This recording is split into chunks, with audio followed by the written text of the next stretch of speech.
Oh, hello, UFC and MMA fans. The Big D is here, breaking down UFC 297. We're going north of the border to Toronto this weekend. Please subscribe and like the episode and Spunky Spectrum Sports YouTube page. See all my content. It's a divisional weekend, UFC, so we've got all kinds of both. Also, check out the Big D podcast for your audio listeners, Spotify and Apple. So ready to discuss all things UFC 297 and his Detroit Lions playing the divisional playoff round. Action Network Fantasy Labs, Billy Ward. So Billy, will there be more invested in the fights or the football this weekend? So when you say invested, if you mean financially, the answer is the fights. If you mean emotionally, it is definitely in the football. Anyone who sees me on here knows, obviously, I'm a big martial arts MMA guy. It's been pretty much my whole adult life.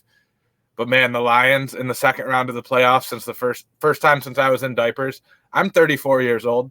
I have a kid in kindergarten, and I was in diapers the last time the Lions were this far in the playoffs. So definitely in my heart, far more invested in the Lions, but in my wallet and bank account, far more invested in the UFC. I'm just better at that, and it's hard to make money in any kind of speculation of football now. Best ball's hard, daily fantasy's hard, gambling on football is hard. I would argue not quite as hard in MMA, just not as tough of a market yet. Yeah, especially because you've only got 11 or 12 fights. So if you know, okay, this person's a minus 600 favorite, I might want to use that fighter. Yeah, and I mean, Dylan, we've talked about this a lot. I've gotten super into Rainmakers lately, which DraftKings is giving away so many bonuses and stuff like that you can make a lot of money even just grinding those things, even without actually playing the contest. And then I've managed to get some steady profit coming back on that. So yeah, just a lot of ways to speculate on the UFC, and the market's not that sharp yet. It's not like betting a side in the NFL where it's pretty much going to fall on one side or the other 50% of the time. There's just some obvious misses in UFC betting, I would argue, still to this day. Well, how about the middleweight championship going down as the main event this weekend, and a fight that I think both of us have been wanting to see: Sean Strickland against Dricus du Plessis for the 185-pound belt. Feels weird that Izzy Adesanya isn't the middleweight champ anymore, but Sean Strickland beat him down under last time, so. What do you see in this? Because I think we've got a very interesting fight. I mean, Sean Strickland seems more like a puncher. I mean, yeah, he beat Izzy over 25 minutes. And then Dricus du Plessis brings all kind of funk. Seeing that, just pulled up his last fight against Robert Whittaker, and I'm like, how did that guy make 185? Because DDP looks jacked. Yeah, that's a good point, and it's kind of leading me to something I'm going to get to in a second here. But yeah, it's an interesting matchup. I believe the stat I saw is it is the first time since 2017 that neither Robert Whittaker nor Israel Adesanya is in a middleweight title fight. It's been, one of those down under, so to speak. Adesanya is from New Zealand, kind of, and Whittaker's from Australia. But this is the first time that neither of those two have been involved in a title fight in like 7 years, which is pretty crazy. But it should be an interesting fight. It's a extreme clash of styles. Sean Strickland is basically just a slightly bigger welterweight. He fought welterweight for a long time. Not a huge guy for the division. Wasn't even really a huge welterweight. Like if you put him in there with Kamaru or something, you wouldn't say Sean's all that big. Very plotting style, throws a ton of volume, has never once got tired in his life. I'm pretty sure it's not possible to tire him out. And a lot of that is because of how good a shape he's in, but a lot of that is because he's not so big. He's not carrying all that muscle that tires him out. And he'll just walk down. He gets right in that weird range space-wise where you can't really kick him, but you have to stretch to punch him. And anyone who's sparred or done martial arts and stuff, there's an uncomfortable zone. And it's just like, if you're farther away, I can kick you and dance around. If you're in tight, we can clinch and dirty box. And Sean is like right in that middle area always. And he plants his feet and he just stands there. And he did it to perfection against Adesanya. That's a weird style to deal with. the big drawback is he doesn't have the power or the explosiveness that DDP does. You know, DDP is dancing around. He's kind of weird. He's throwing stuff from different angles, kicks from all over the place. But he's a big, strong, jacked up dude, and I don't think he can do that for 25 minutes. As far as I know, he's never been in a 5-round fight, or if they were scheduled for 5 rounds, they didn't go that far, so we didn't really get to see. So my read on this one is first like 2-ish rounds, DDP might knock him out. You know, Strickland's been knocked out before. It's not that hard to do. I mean, it's hard to do because he's hard to hit, but his chin isn't, you know, crazy. He's not one of those guys. We all thought Robert Whitaker had a crazy chin. DDP solved that real quick. Going to be a real dangerous 10 or so minutes for Strickland. Once we kind of get past that, I don't see how DDP keeps up with him. You know, Strickland's going to be throwing twice as many punches. It's going to be right there in his face, just doing his Philly shell, dancing around, not really wasting too much energy, and just tap, tap, tap, tap, tap, tap, tap, tap, tap, over and over with those strikes. So, betting standpoint, I took Dricus du Plessis in under 2.5 rounds at like plus 200-ish. If you are good to bet this live, you're going to be awake, you know, whatever. You bet Sean live after about the second round.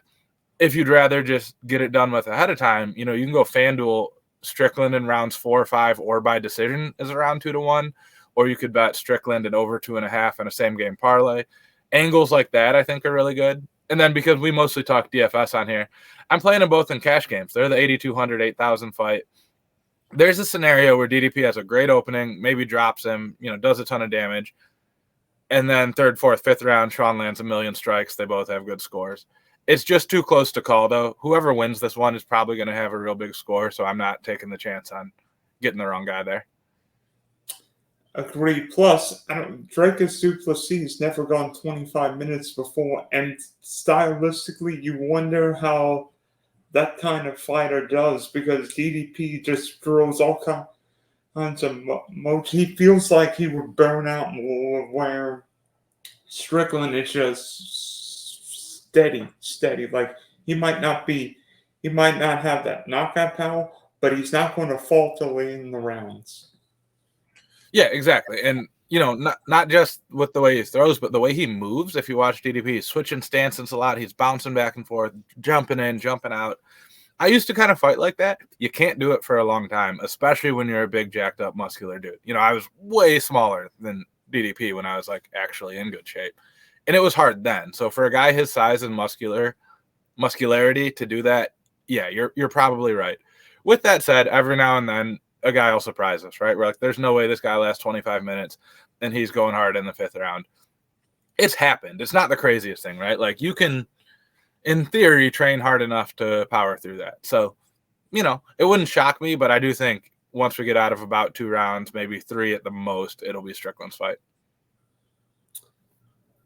Does DDP quite match like Alex Bahia when he fought at 185 power wise? Or was he more funkier than what Bahia was?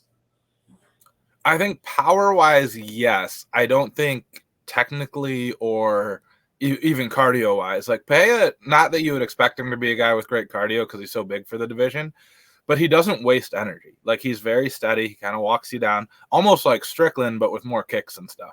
He's not bouncing all over the place. He's not jumping around.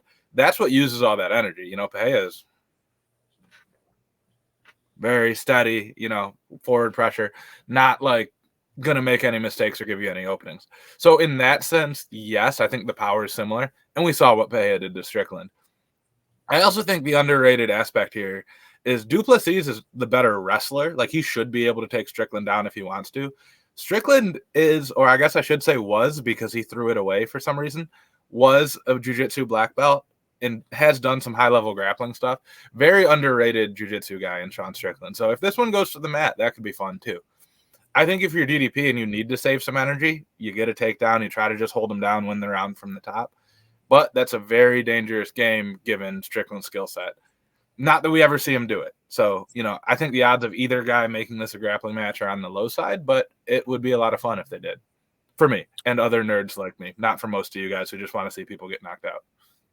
I think DDP's also got a few submissions. Doesn't DDP have like 8 or 9 submissions? In his professional career, he has more submissions than knockouts. In his UFC career, that's not the case. A lot of his submissions are like He clipped the guy took a bad shot. He caught him with a choke, though.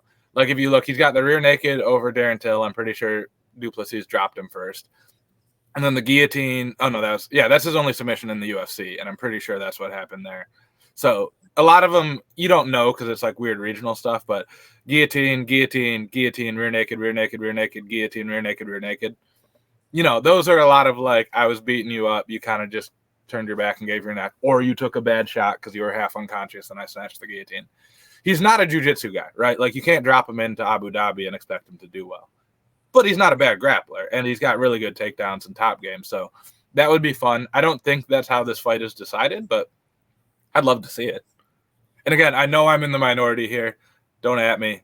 I'm a nerd. I've got my jiu-jitsu belts behind me. Got my jiu-jitsu poster. This is my thing. Understand it's not for everyone, but it could be fun. Don't knock it till you try it. I mean, you think there's anybody who DDD fought maybe similar to Strickland? I mean, I'm not Whitaker. Maybe. I mean, stylistically, is it a similar fight to who DDD fought last time? I don't think there really is a stylistically similar to Sean Strickland guy. Like, that's a tough question. I'm clouded a little bit because just knowing what a weirdo he is in his personal life. But yeah, there's not really a direct comparison. Whitaker's not really the same thing. Looking at his record, no. But again, you can't prepare for Sean Strickland. He's not a normal fighter, and he's not a normal person. Like, Sean Strickland is a different experience. Honestly, like, in a weird way, the closest might be, and he's left-handed, so not exactly, but the closest might be his teammate, Chris Curtis. Interesting. Who's also fighting on this card against Powerbar and is going to absolutely obliterate Marc-Andre Barriault. I've got money on that one. Chris Curtis is going to be a big part of the DFS lineups. You heard it here first. Probably not. I'm sure other people have said it, but Curtis is going to smoke him.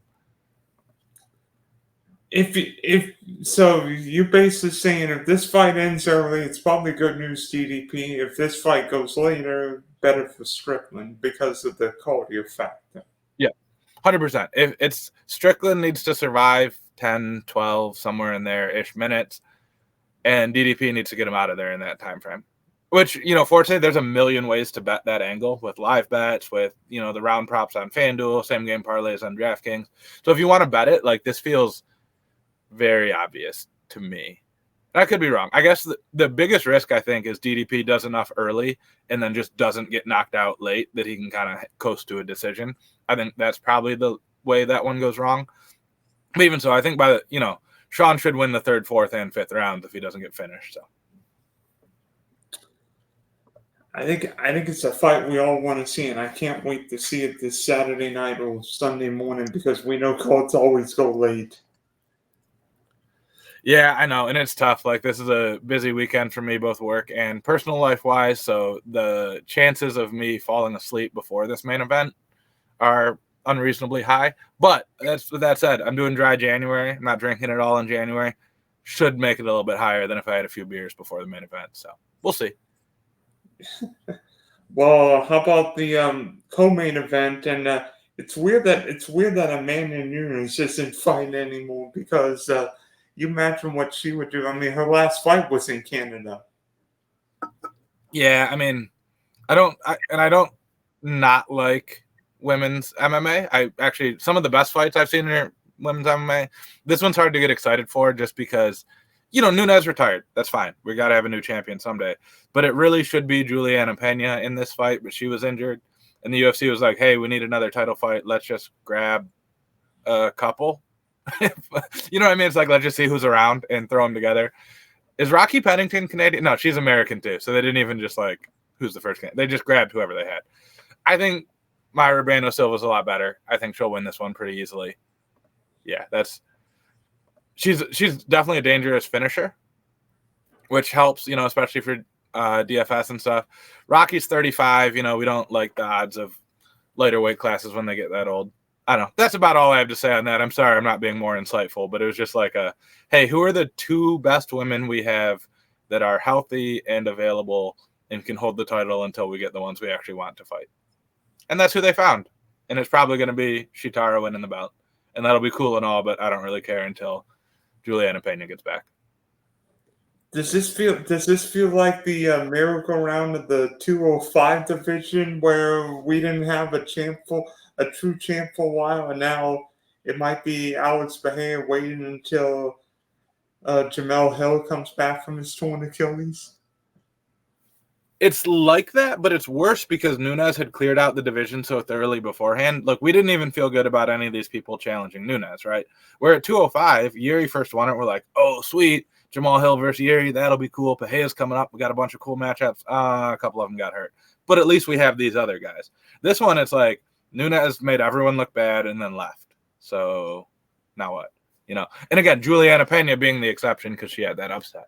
But outside, we got Pena. Maybe Shevchenko moves up because she had the draw on the flyweight fight. That would be kind of fun. But yeah, yes, to an extent, it's like that. But at least at 205, there was like 3 or 4 guys that we all would have been kind of excited to see fight each other. Right? Like you mix and match Pahea, Yuri, Jamal Hill, Glover before he retired. You give me any 2 of those guys fighting for a title, I'm like, yes, cool. I want it. With the women, it's like, oh, but Nunes has already beat all these women and made them look really bad. So it takes the fun out of the fights, right? It's the fight itself could still be awesome, right? That doesn't mean the fight won't be good. It's just in terms of like the stakes on the fight or like how much I believe it's really the best 135ers in the world. That's kind of down a little bit. Yeah, so then after the 2 title fights, there were a couple interesting guys. In any fight north of the border, there's got to be a Canadian fighter somewhere, and Mike Malott is fighting Neil Magny. I think the whole rest of the card has at least one Canadian fighter, if I'm not wrong. At least it should. I think so. Double check me real quick. I'll look in 1 second, but.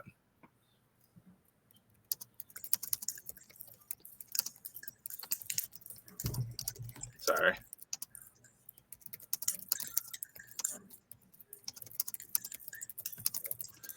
But yeah, so we were talking. I'm sorry, getting worked up. Yeah, this is an interesting fight. I thought the line was a little interesting. One of my old colleagues actually messaged me like, "Is there something that I'm missing? Because I don't understand why Mike Malott is such a big favorite."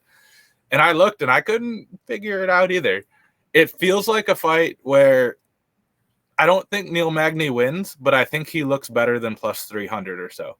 If you're picking up what I'm laying down, right? Like, I don't want to bet his money line because I don't think he wins it.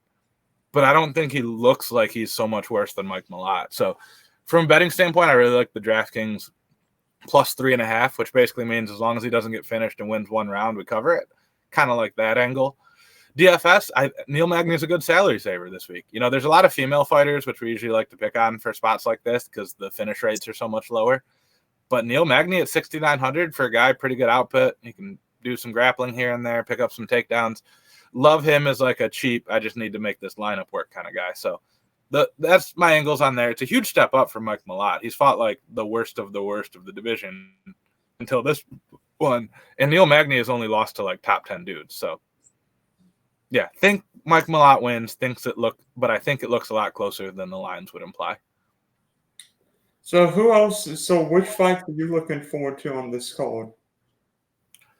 Outside of the main event, I teased it a little bit earlier. Definitely Chris Curtis versus Marc-Andre Barriault. That's a little bit on a personal level. 2 reasons. 1, his nickname is the Action Man. We're the Action Network. Love that. But also, I know Chris personally. He was I was on the undercard of his fight against Bilal Muhammad, which is hilarious, knowing what we know now. Like 10 years ago, Chris and I were in like the visitors' corner because we were both the guys coming in from out of state to fight the local guys. And he was just super cool, dude. He had trained with my coach for a while, like hung out with me. I was a nobody, but he was like super cool. We hung out for a while. Ton of respect for him. Love his style, right? Because he's just swinging stuff. And Chris has been the most unlucky dude in the world. He's gotten headbutted brutally in his last 2 fights. One, he lost a BS decision to Gastelum because it looked like he got dropped, but he really just got headbutted. And that swung the round to Gastelum in what was a 2-1 fight. And then the other one was a no contest against Imovov. Now they're kind of giving him a step down against Power Bar. Like, I'm not really that impressed with anything Marc-Andre Barriault does. So, yeah, I think Chris Curtis knocks him out. ton of him in DFS, ton of him in Rainmakers, betting on him. That's my Chris Curtis take. I think he's just a far better fighter. And he's just always fun. Like, the man's never been in a boring fight other than in Kokomo, Indiana in like 2012 when Bilal Muhammad just held him down for 5 straight rounds. But nobody other than me saw that. And then we've seen how Muhammad's changed. Muhammad, they're both the same exact dude other than Chris Curtis went up to middleweight because he was fighting 170 then. Bilal's obviously stuck at 170. Curtis went up, but yeah, great dude, super exciting fighter, always fun to watch. Barrio's gonna like try to mix it up with him, which is just a mistake. Like, stylistically, it's just a horrible fight for Power Bar. And again, the Action Man is both a great nickname in a vacuum, and when you work for the Action Network, it's an even better nickname. So we're riding with the Action Man. I'll probably put my Action Network T-shirt on for that fight. As soon as he retires, we're getting him a guest spot on all kinds of stuff, but he can't do that while working for the UFC. So who else? So what other fights are you looking at? I'm intrigued by Arnold Allen versus Movsar Avoyev. That's an interesting fight because Avoyev doesn't finish anyone, and not because he can't. He just doesn't try to. He's going to take you down. He's going to be on top. He's going to try not to get knee barred by Diego Lopes, which was an awesome fight. I think it's a big step up for Avoyev, where Allen has kind of fought some top dudes before. Allen's hard to take down. If this stays on the feet, I really like Arnold Allen. This is a good fight. It probably should be. The winner of this gets the next crack at the 145 title. Obviously, if Volkanovski loses, he probably gets a rematch. So we'll talk about that, in a couple pay-per-views. But I'm intrigued by this fight. Avoyev's a big favorite. I don't think that, or not a big favorite, but he's a slight favorite. I kind of like Arnold Allen here. I think probably the smart way to play it from a betting standpoint is you bet finish only on Arnold Allen, which means your bet gets refunded if it goes to a decision either way. I'm willing to pay a little bit more for that. But then for DFS, an Avoyev decision could still be huge because he could get 15 takedowns if Arnold Allen keeps getting up. And Allen, if he wins, is probably by knockout, so that could be a big score. So fun fight from a speculative standpoint, fun fight from a fan standpoint. I'm here for it. I'm going to be honest, by pay-per-view standards, kind of a weaker card overall. Like, the prelims especially are not great, but, they're saving everyone for 300, and then also 299 looks awesome. So, we're not getting a lot of name recognition. The way they filled out this prelim card was they just literally called every Canadian they have. Because every fight outside of the title fights is one Canadian versus a non-Canadian. Might as well bring GSP out and retire then. Yeah, I'm sure they'd take him, but good luck. I don't think GSP's fighting anymore. I don't think so. Nor should he. From a fan standpoint, I'd love to see one more from a person who wants the best for GSP. It's like, don't. Why would you? Who cares? Like, you got enough money. You're doing your thing. You're announcing karate combat. You're showing up at grappling events. Have fun, man. Enjoy your life. Still looks great. Looks a little bit off-putting with the hair. Actually, I don't like hair GSP, but yeah, I'm used to seeing bald GSP, not hair GSP. I mean, what is that weird little blonde thing there? Yeah, I don't like it. One bit, Dylan. So, how do you think the cash lineups are going to be? By the way, I don't know if it was this time last year or in July, but the hatch contest this weekend. Oh, I'm not going to say how bad they are. Yeah, it's weird. I don't know what's going on with that. I know they did that last year for an event or two and then went back, but I don't know. It's an interesting one because there's 2 or 3 female underdogs that are cheap at various price points, including Rocky in the main event. Rocky, I don't feel good about that one going the distance, but it doesn't. If it goes 4 rounds, that's still more than the other fights. So you can kind of do stars and scrubs pretty easy here, right? Like, the main event is 8,200, 8,000, pretty easy.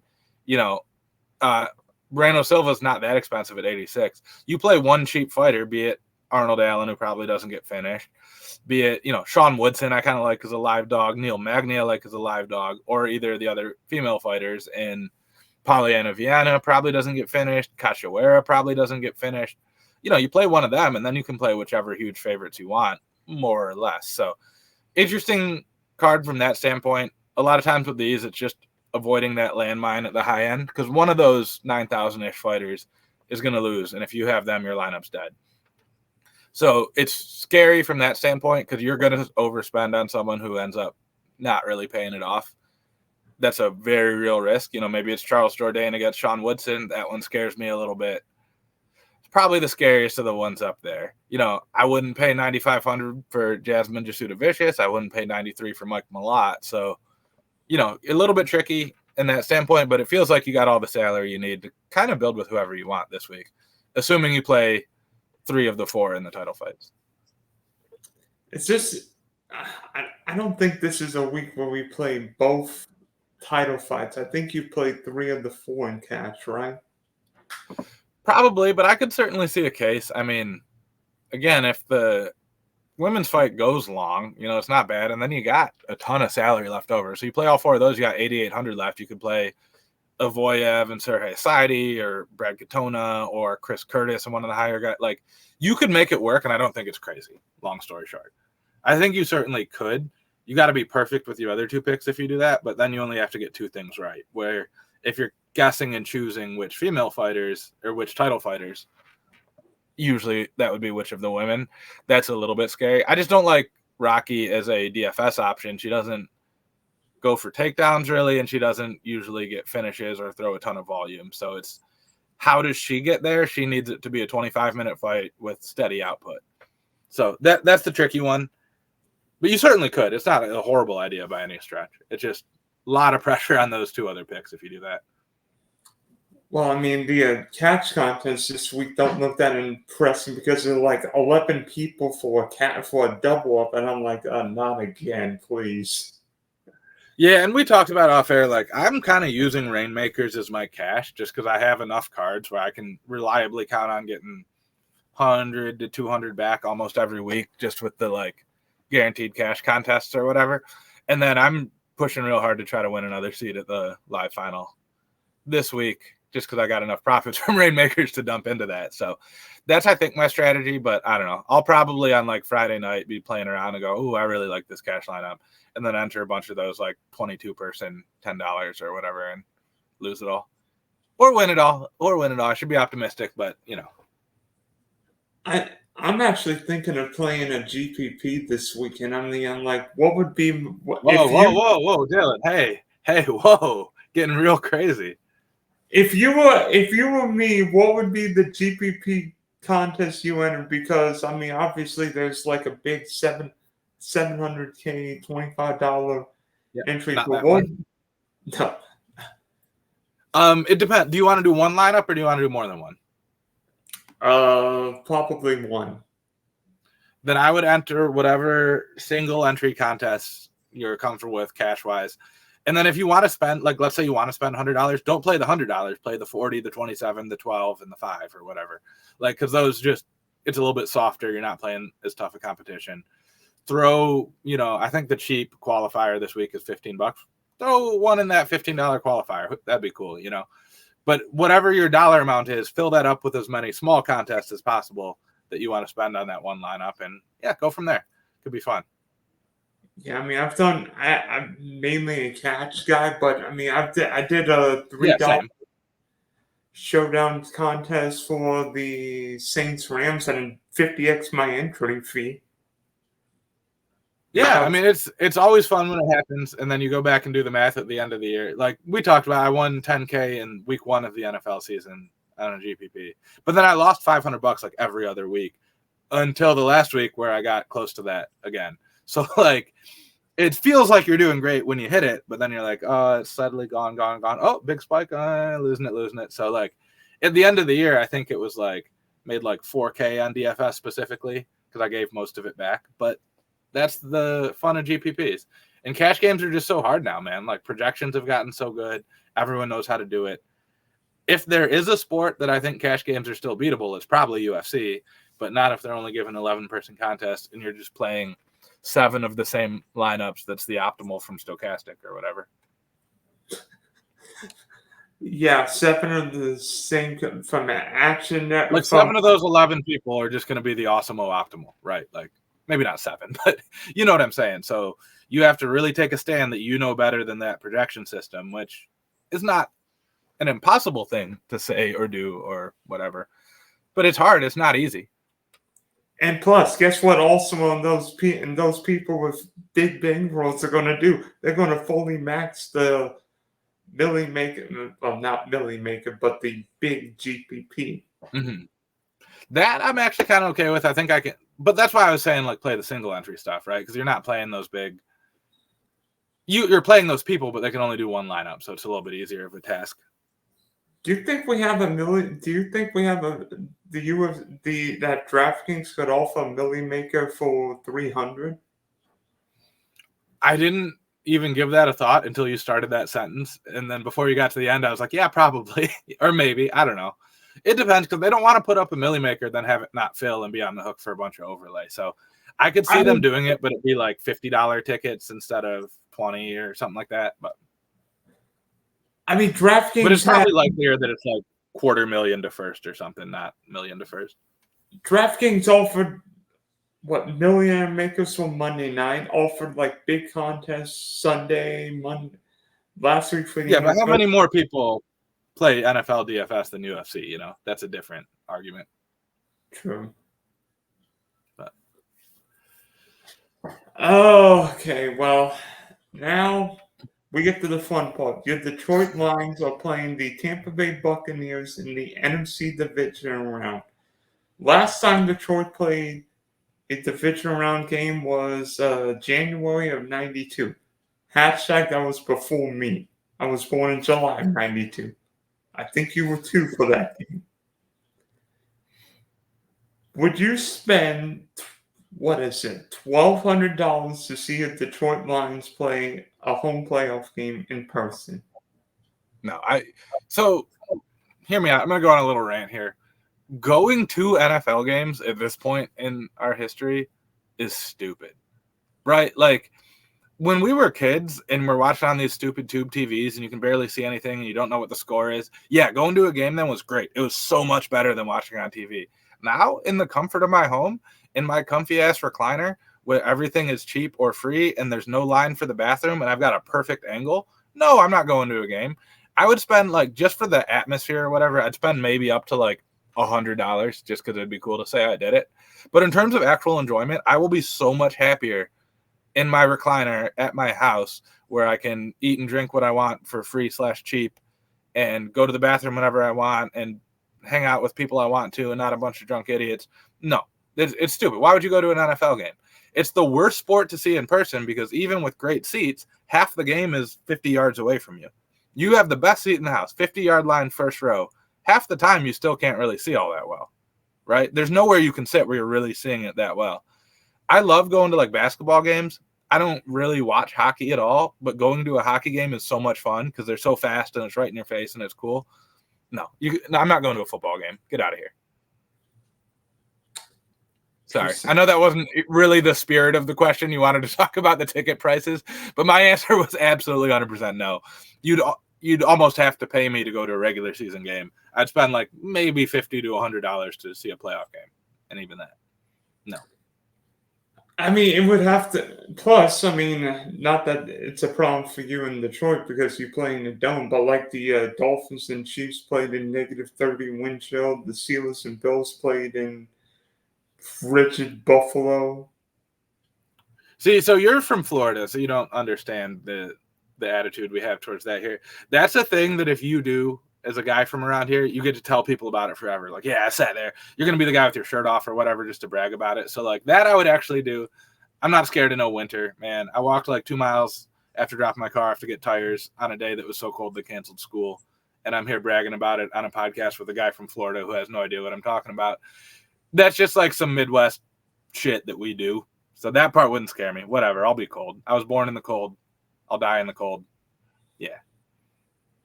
Bring it on. But that not if I have to go to a football game to do it.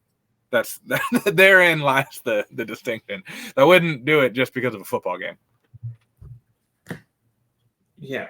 Well, there's crazy and then there's idiots. I mean, you know this, in cold games somebody's going to be shirtless. Some dude's going to be shirtless at a football game. Yeah. No, yeah, but that's just some Midwest stuff, Dylan. You don't understand. You were born in a swamp or whatever, but So thanks for hopping on, Billy. Good luck to you. No Good good. luck. I'm sorry. I got no good way to end it from that. You were just like, but sorry. I know I really derailed the conversation. I technically answered your question, but I didn't really. I'm sorry. I'll do better next time. I apologize for making fun of you Southerners. I have seen snow twice, including one time going sledding when I was 8. There you go. So, All right, do your little spiel. I'm sorry. I broke the podcast. My bad. I'll be quiet. So thanks for hopping on, Billy. We wish you UFC lineups, Rainmakers, and Detroit Lions well this weekend, and hopefully your Lions are playing on Championship Sunday, and we can bring home the bacon. That would be exciting, and I'll talk to you about it soon.